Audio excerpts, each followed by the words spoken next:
За баярлалаа. Зөөс нь асуудал орж ирж байгаад баяртай байна.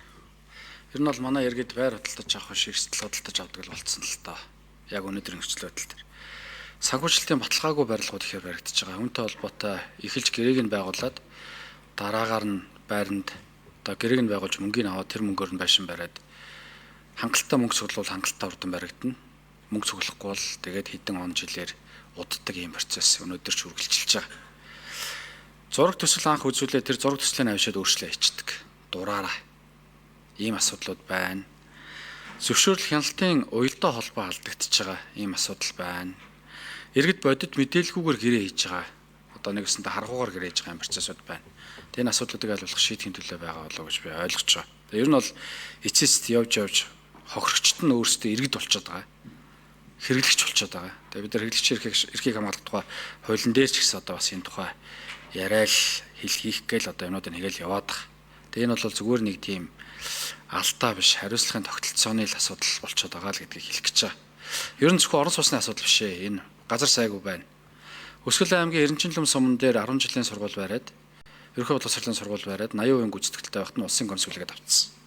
Улсын комисс шүү дээ төрийн албаа агчид. Булган аймгийн Хишиг өндөр суман дээр мэдээлэл харилцаа холбооны тэр төрөмжт компани нэг байшин бариад тэр чигт нь хаягдсан. Одоо ч хаягдсан ба. Тэгээ энэ өөрөө төрөөс улбаатай асуудал л да. Би одоо та бүхнээс нэг маш тодорхой юм асуух гэж байгаа. Хууль зөрчсөн, санхүүжилтанд баталгаагүй, зөвшөөрөл дутуу барилгын төслүүдийг яг бид нар хизэнээс зогсоож чаддаг болох вэ? Авилгал хороол гэж нэрлэгддэг. Энэ одоо яг хууль ёсных муу юм уу биш юм? Энд гэрээ байгуулсан иргэд тэр авилгал хорооллын байранд орж чадах юм уу, чадахгүй юм? Үл хөдлөх одоо манай улсын бүртгэлийнхэн багш шиг байна. Энэ авилгал хорооллын байр гэж яригадаад байгаа энэ байш яг улсын бүртгэлийн гэрчлэгээ авч чадах юм уу, чадахгүй юм? Тийм хууль зөрчсөн үйлдэлтэй холбоотой барилга байшингийн асуудлуудаа хэдүүлээ яг хизэнээс яаж шийдвэрлэж дуусгах юм бэ гэдэг би улсын бүртгэл барилга хот байгуулалтын ямаараас асууж байгаа. Хоёрдугаар хот төлөвлөлтийн зөрчилтэй холбоотой асуудлууд байгаа. Урд нь байшин барихгүй гэж байшин барьчдаг. Хажуу талд нь байшин барихгүй гэж байшин барьчдаг. Ногоон байгууламж байхгүй, сургууль цэцэрлэг байхгүй, барилга орондын зай байхгүй.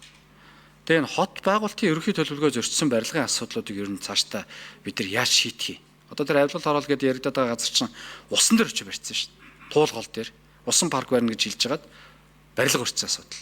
Тэгээ энэ холбогдох төрийн албан тушаалтнууд нь өөрсдөө иргэдийг хохирох юм үндэслэл суурийг тавиад байгаа. Энийгээ бид нар яаж шийдэх юм гэдэг дээр би хариулт авмаар. Эхлээд. Тэгээ тодорхойл. За хаана явах вэ? Барилгын яам уу? Хэдэн номер уу? Хэн хариулах вэ? 3 номер. За Батэрдэн гишүүний асуултанд хариулъя. За дуусаагүй барилгын асуудал бол үндсэндээ бол маш олон төрийн байгууллагууд нэлээд хамтарч үр дүнгийн үзэх ийм зохицуулт бол эрчимтэй хийгдэж явж байгаа. За энэ дуусаагүй барилгын асуудлын хүрээнд бол мэдээж энэ улсын комиссийн асуудлууд байна. За тэгээд нөгөө хууль зөрчсөн санхүүжилтийн асуудлаас болоод барилга байгууламж нь одоо цаг хугацаанд орохгүй байгаа гэхэд мод олон асуудлууд байгаа. За барилга хоорондын зайг бол мэдээж холбогдох хот төлөлтийн норм дүрмээр заасан. За мэдээж нэг барилгын ажлыг эхлүүлэх өргөжлүүлэх зөвшөөрөл мань бол барилгын тухай хуулийнхаа дагуу аймаг нийслэлийн засаг даргын бүрийн эрхт байдаг. Тэгэхээр бас нийслэлээс бол энэ хууль зөрчилттэй холбоотой улсын комисстэй холбоотой бас зарим асуултууд бол нэмэлт хариулт өгөх байх гэж бодож байна. За мэдээж цаашдаа бол барилга хот байгуулалт барилга орон сууцчлалтын яамнаас барилгын тухай хуулийг барилгын ерөнхий хууль гэдэг нэрээр одоо шинжилэн боловсруулах ажил үргэлжлэн явж байна. За энэ хүрээнд бол бид нар яг энэ барилгын тухай хуулийн шинжилсэн найруулга барилгын ерөнхий хуулийн төсөлтөө бол яг энэ хариуцлагын тогтолцоог бол маш сайн нэвтрүүлэхээр одоо зааж өгсөн. За өнөөдрийн бол эрх зүйн баримт бичгийн хүрээнд бол нэг 5-аас 10 сая төгрөгийн одоо торгуул ногдуулах хэмжээний зөрчил байгаа. Санкцууд байгаа. Зөрчлийн хуулиараа. Тэгэхээр бид нар энэ барилгын тухай хуулийн дээр бол ямар одоо холбогдох энэ хариуцлагын тогтолцоонуудыг нэвтрүүлж байгаа гэж дуртахад бол эрүүгийн хариуцлагууд руу оруулж ирж байна. Зөрчлийн хариуцлага, төрийн албаны тухай хуулийн хариуцлагуудыг бол нэлээд олон санкцуудыг оруулж ирж байгаа. За зөвшөөрлгүй барилга барьсан, за барилга хоорондын зайг зөрчиж зөвшөөрөл олгосон төрийн албан хаагчид нь хүртэл ямар арга хэмжээ авах вэ?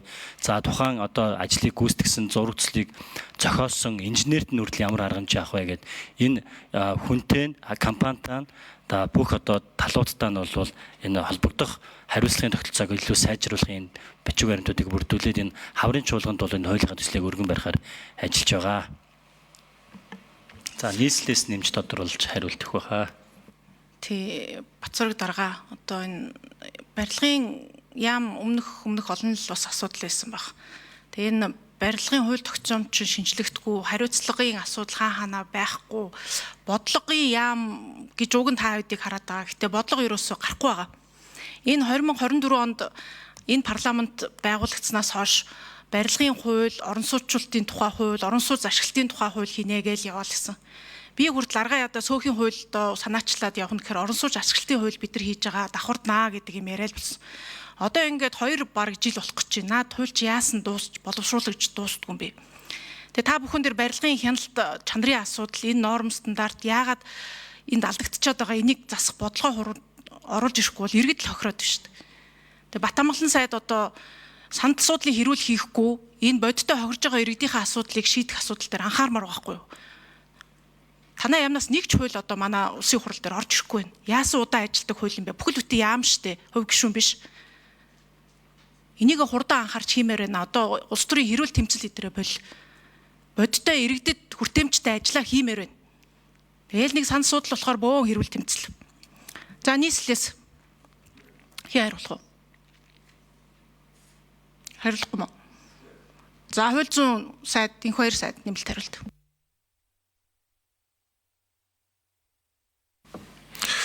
Энэ хот байгуулалтын тухай хууль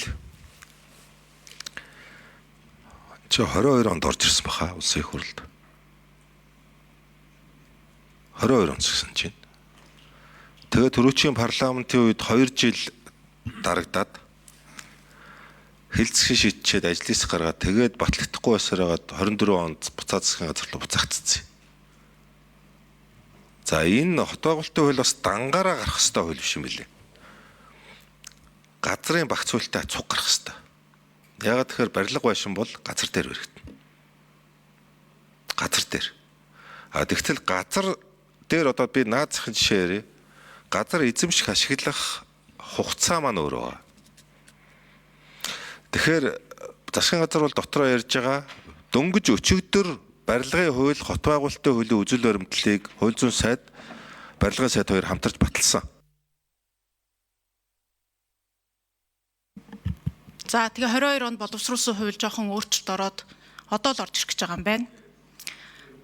Үзэл баримтлал бол батлагдсан юм байна. Яаралтай оруулж ирье. Одоо энэ ард иргэдтэй үр дүн гаргах хуулиа хилцэхгүй бол одоо энэ ер нь та бүхэн ч гэсэн төрийн албаа агч гэсэн ямар нөхцөл байдалтай байгаа харж байгаа биз дээ. Өнөөдөр бас л ирц хүрэхгүй гэж хүний хөгжлийн байнгын хороо хуралдаж чадаагүй байна. Манай өргөдлийн байнгын хорооны гишүүд бол хамаагүй юм одоо идэвхтэй байдгийн хувьд ингээд манай байнгын хороо л чинь. Энэ асуудлууд чи яагаад тэгвэл мэрэгжлийн байнгын хороо дээр ерөөсөө яригдахгүй байсан юм. Энэ хоёр сайд хэлж штэ. Тэгээ өмнө нь энэ уг нь хууль хийх гэсэн чи энийг ингээд байхгүй болгоцсон юм а бид нар мэдгүй биш мэдчихсэн юм а гэд. Тэг мэдээд 10 жил болцсон биш штэ. Энд дээр эсвэлтгүй л хийжсэн биш. Тэгээ энийг чинь ерөөсөө эсвэлтгүй болохгүй энэ асуудлаа шийдийгээл энэ парламент ч уг нь яваад байдаг. Тэгтэл тэрэнд энэ улс төрийн хэрүүл тэмцэл нь ерөөсөө ажлуудаа явуулахгүй байдаг. Нин дээр энэ манай сайд нар бас анхаармаар байна. За нийслэлээс үлээ. Авилга хороолтой холбоотой асуултан дээр авилга хороол юу лээ? Аквагарден лөө нэг тийм хэрэлтэй. Энэ дээр хяналтын асуудал юу болсон бэ? Яагаад энэ чинь ингэ явчваа гэдэг дээр үл хөдлийн гэрчлийн одоо гарах юм уу? За одоо бүхнийг мэдгэж болсон. Их хоёр сайд бүгдээрэн дээр нь хариулах гэдэг нь. Нийслэлийнхаа яачаач нийслэлээр энэ чинь хариул гэж хэлсэн биз дээ. За 9 номер энх хоёр дараа хяналтын дараа. За өдрийн мэндэ гişүдэ. Авилга хороол гэх энэ хороолын үед бол төгслийн үед бол нийслэлийн хэн шалгалтын газрын харьяанд байхгүй. 16-аас дээш давхартай өндөр төвшөлтөй барилга учир энэ барилга хот байгуулалтын яамны харьяалын асуудал байгаа. Нийслэлийн хэн шалгалтыг бол улсын комисс хяналт бол ерөөсөө цэвэр бага дунд төвшөлтөй орон сууцны барилга байгууламжаар хяналтыг хэрэгжүүлж улсын комиссийн үйл ажиллагаа зохион байгуулдаг. Тэгэхээр барилгын яам хариулна. Тэгээд барилгын яамаа одоо тэгэл одоо би энэрүүгээ шиддэг. Та нар яг одоо төр төрх юм л байна л та. Яах юм Батэрдэн гишүүн. За 3 номер. Өндөршөлтөй барилга. За барилгын тухай хуулийн 22 барилгын тухай хуулийн 32-ийн 1-5 зааснтайгаа бол 51 метрээс дээш өндөртөө барилга байгууламжт хамаарж байгаа. 16 давхраас дээш барилга бол манай яамд одоо хамаарч байна. За барилгын тухай хуулийн зааснтайгаа бол барилгын ажлыг эхлүүлэх өргөжлөх зөвшөөрлийг бол зөвшөөрлийн хуулийн дагуу бол аймаг нэгдлийн сэдвээр олгож байгаа. За ашланд оруулах үйл ажиллагаа нь бол манай яам ашланд оруулахаар манай яамд хүсэлт ирүүлсэн байгаа. За одоогоор бол яг ашланд оруулах үйл ажиллагаатай холбоотой комиссийн тушаал шийдвэр бол албан ёсоор бол гараагүй байна.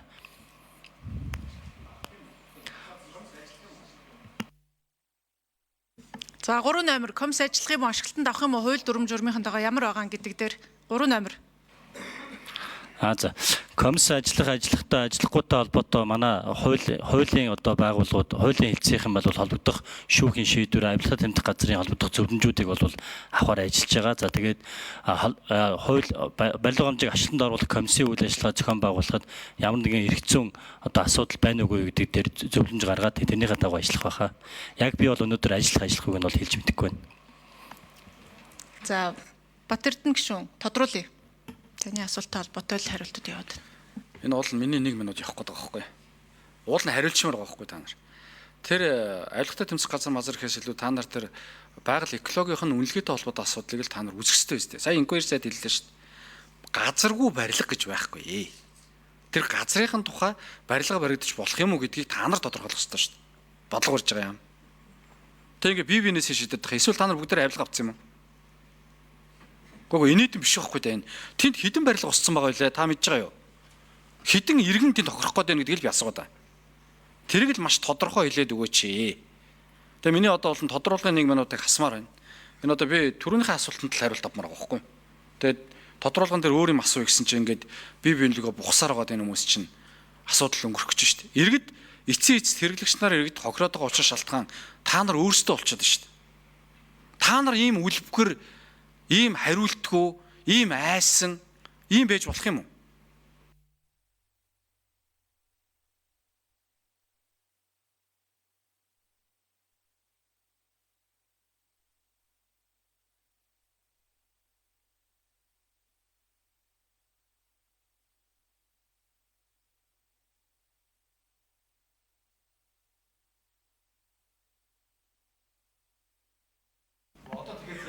За хэн хариулах юм?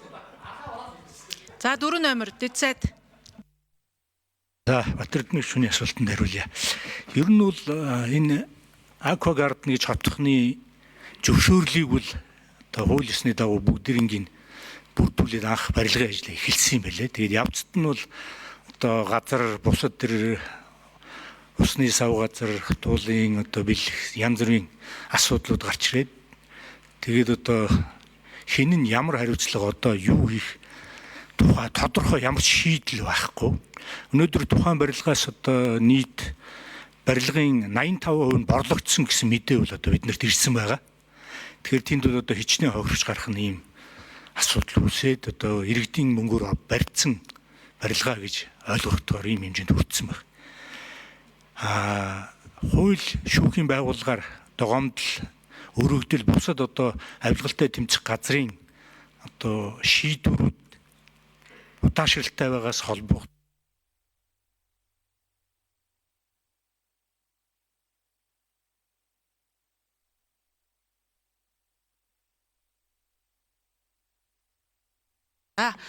Сүүлийн юун дээр үлээ? Одоо тэгээ за хууль зүйн сайд, инх баяр сайд тодруулга.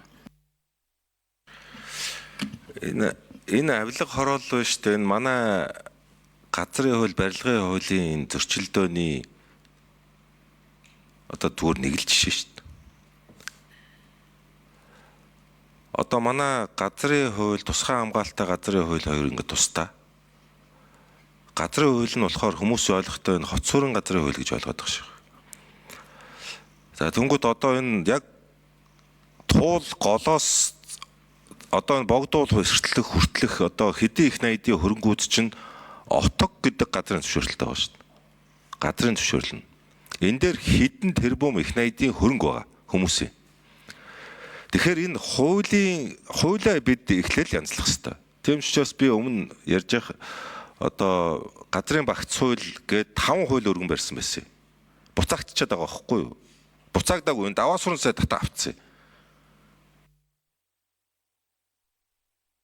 За газрын багц хууль маш чухал гэдгийг бас энд ойлгож байгаа. Одоо уг нь бол тэгээд үнэхээр өөрчлөлт шинжилт авчрын бодлогоо ярьж бодлогын шинжилгээ хий гэж байвал энэ хуулиар бид нар бас уг нь оруулмаар байгаа. За Батэрдэн гишүүний сүүлчийн тодруулга. За барилга хот байгуулалт манай дэд сайд албан ёсоор та мэдгдлээ шүү. Үгэндээ хариуцлага үлгээрэй. Хуулийн дагуу явж ирсэн. Явцын дунд ус гарч ирсэн гэдэг. Та бол дэд сайд юм шүү. Явцын дунд ус гарч ирээгүй шүү. Ус чинь байсан. Дуулгал. Угаасаа байсан голохгүй. Хууль ёсны дагуу авсан эсэх чинь маш олон хууль тогтоомжуудыг зөрчилсөн үйлдэл байгаа. Намайг сайд болж байхад 3 давхар явж ирсэн. Тэгээ би зогсоо гэдэг чиглэлийг нийслэл рүү хэлээд энэ болохгүй гэдгийг нь хэлээд тухайн үед бөөн юм үсээд одоо баригдаад дууссан байна. Та энэ үгэн дээр хариуцлага хүлээгээрэй гэж хэлэх гэж байгаа. Хоёрдугаарт сая инквайр сайдаа хэлэх гэжсэнийг би сүүлд нь хэлэх гэжсэн яг.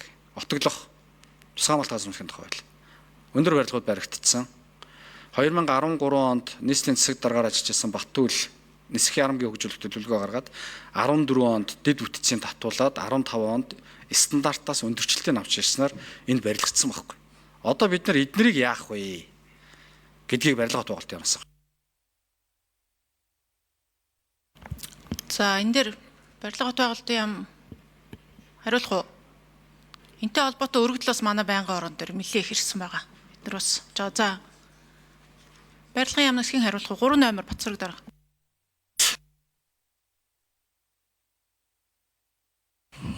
За Батэрдэн гишүүний асуултанд хариулъя.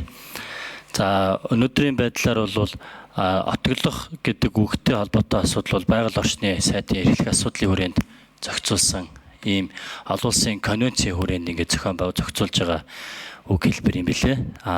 Мэдээж бол тухайн газрын зориулт нь болохоор отоглох гэсэн зориулттай боловч дээр нь бол барилга барих хүсэлт ирсний дагуу манай одоо аймаг нийслэлийн засаг дарга нар бол барилгын ажлын зөвшөөрөл өгөөд цаашлаад ташланд оруулах үйл ажиллагаа ингээд явагдаад байгаа маа. Тэгэхээр энэ байгаль орчны асуудалтай байгаль орчны сайдын эрхлэх асуудлын хүрээнд бол энэ газрын зориултыг нь бол мэдээж энэ манай газрын харилцааг яадаг зураг зүйн ерхий газартай хамтраад энэ асуудлыг бол газрын хуулийн дээрээ шийдвэрлэх боломжтой гэж харж байгаа. Манай хот байгуулалт барилга орон сууцлалтын яамны хүрээнд бол барилга барих үйл ажиллагаа нь хамаарч байгаа маа. Ажилтнанд оруулах хүртэл. За энэ асуудлаас үүдээд бас оршин суугч одоо тэр хавьд байр аваад амьдарж байгаа хүмүүст маш их хохирол учирж байгаа юм билээ шүү. Төлөвлөлтөнд орж чадахгүй, төлөвлөгөөгөө гарталж чадахгүй. Яагаад гэвэл отог мотог гээд тусгай хамгаалалттай газар гээд эрх мэдлүүд нь хаана байгаа нь гээд салцсан газар дээр нийслэлч төлөвлөлтөө хийж чадахгүй, тэрнийхэн дагуу дэд бүтцч хийгдэж чадахгүй болохоор одоо асуудал байна гэд олон иргэд бас бидэнд хандж байгаа. Энийгээр ер нь бид нар бас дараагийн байнгын орон дээр одоо мэдээлэл шийдлийг нь ярих гэж бодож байна. За сайн зураг гişүү асуулт асууя.